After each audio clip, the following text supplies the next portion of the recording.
I was in a tunnel and couldn't see the light. And whenever I'd look up, I couldn't see the sky. Sometimes when I'm standing, it seems like I don't walk for miles. So ayan, isang maligayang araw na naman. Today is the best day nga, ika nga. At dahil the best day ay makukuha na natin ang sahod dito sa ating pinasukang trabaho. All I had 'cause I was lost and I felt a strong wind and a small voice saying the storm is over now. I can see the sunshine somewhere beyond the clouds. So yan, magandang umaga. At dahil dito naman tayo ay meron naman isasagawa na clean up drive sa isang lugar dito sa Batangas na pinangunahan ng aming mga nakatataas na lagi naman kaming atentibo para makipagkaisa sa layunin ng kalinisan. Let's go!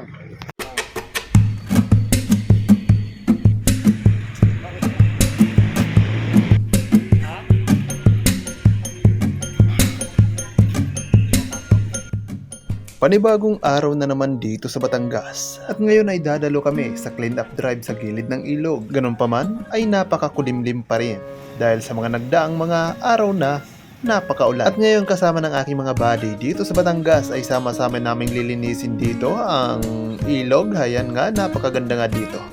So ayan, nagsisimula na nga pala kami dito maglinis kasama ng mga malulupit nating 5'9". Ayan oh. Siyempre dahil walang gaanong dumi o mga plastic dito dahil sa napakalinis ng Batangas City. Ayan ay nagbunot na lang kami dito ng mga damo at nililinis namin dito ang mga natitirang mga dahon o mga laglag galing sa mga puno. At dito ay makikita nyo naman si paring Marvel Ray at si Abdol. Tamang walis-walis lang kahit walang dalang walis at tamang putol ng damo para gawing pangwalis pa. Ayan o, napakasarap dito maligo kung totoosin lang. Kung malinis nga lang eh. Napakalaking ilog yan galing pa sa kalungsuran.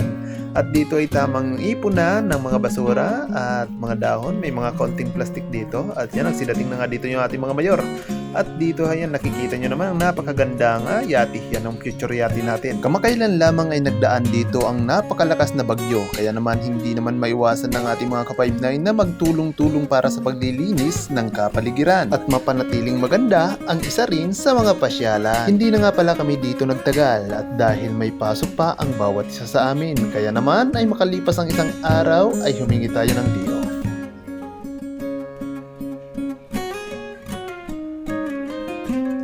Habang lumilipas ang mga araw ay patuloy akong nagsisikap na kahit nasa pagsisimula pa lamang tayo ay sinasamahan na natin ng sarap. At dahil sa salitang sarap ay nagluto ako dito ng masarap na sutanghon na may sardinas na may ang sarap naman.